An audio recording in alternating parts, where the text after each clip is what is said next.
অনেক বড় বিষয় হচ্ছে র্যাবকে রাজনৈতিক ভাবে ব্যবহার, হাতিয়ার হিসেবে ব্যবহার। আপনি এখন দায়িত্ব নিয়েছেন, র্যাব কি সেভাবে হারবে নাকি সেখান থেকে আপনি বের করে আনবেন? আপনি বিগত ১.৫ বছরে, বিশেষ করে পূর্ববর্তী সরকারের কথা বলি এবং এখন সময়ে যেটুকু সময় আমরা পাচ্ছি, আমাদের কার্যক্রম যদি আপনারা পর্যালোচনা করে দেখেন, তখন দেখবেন যে র্যাবের অপকর্ম বা অপকীর্তির ইতিহাস কিন্তু খুব বেশি নেই। তার মানে এটাতেই প্রমাণিত হয় যে র্যাবকে যদি সঠিকভাবে পরিচালনা করা যায়, তাহলে র্যাব সঠিকভাবে পরিচালিত হতে পারে। এবং আমি মনে করি এ ব্যাপারে সরকার চেষ্টা করছেন আমাদেরকে এই ভালো কাজে সম্পৃক্ত করবার জন্য, এবং আমি আশা করি, বিশ্বাস করি যে র্যাব সঠিকভাবে পরিচালিত হবে। আপনার বাহিনী রাজনৈতিক ব্যবহার হবে না, সেটা আমি মনে করি সরকারের যে চিন্তা ভাবনা আছে তাতে রাজনৈতিকভাবে বিষয় না বলে যদি বলি সঠিকভাবে পরিচালিত হবে, এই ব্যাপারে সরকারি প্রয়োজনীয় নির্দেশনা আমরা পেয়েছি। আমি স্মৃতি জগর টেলিভিশনে কাজ করি। এমন একটা সময় দায়িত্ব নিয়েছেন, আপনি বলেছেন যে আসলে র্যাব চাইলেই ভালো কাজ করে দেখাতে পারে।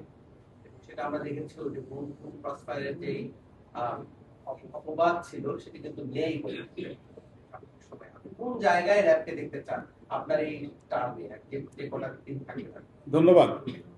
আমি অত্যন্ত পেশাদারী, প্রযুক্তি নির্ভর, জনবান্ধব এবং যে মানবতার কথাগুলো বলা হচ্ছে যে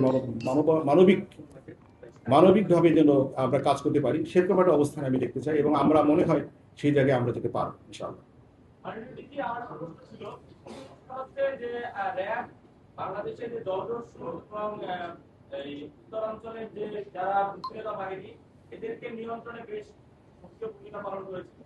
কিন্তু বিগত সরকার পতনের পরে ইটালি আমলে কিন্তু সেই জলদস্যুর সংখ্যা বাড়ছে এবং সুন্দরবন কিন্তু অশান্ত। পাশাপাশি কিন্তু আমাদের সিরাজগঞ্জ বা আশেপাশের যে জলাঞ্চলের যে ব্যক্তিত্ববাদী তারা কিন্তু আবার সক্রিয়। সেক্ষেত্রে আপনি আবার নতুন করে কোনো উদ্যোগ নেবেন কিনা, যে জলদস্যু এবং এই বিষয় বা তাদের বিষয়? ধন্যবাদ। আমরা গোয়েন্দা তৎপরতা বৃদ্ধি করেছি এবং যে বিষয়গুলোর কথা আপনি উপস্থাপন করেন এগুলো আমরা জেনেছি।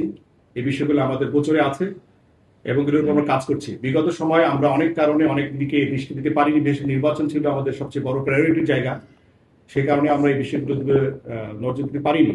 বাট এখন আমাদের যে চিন্তা ভাবনা আছে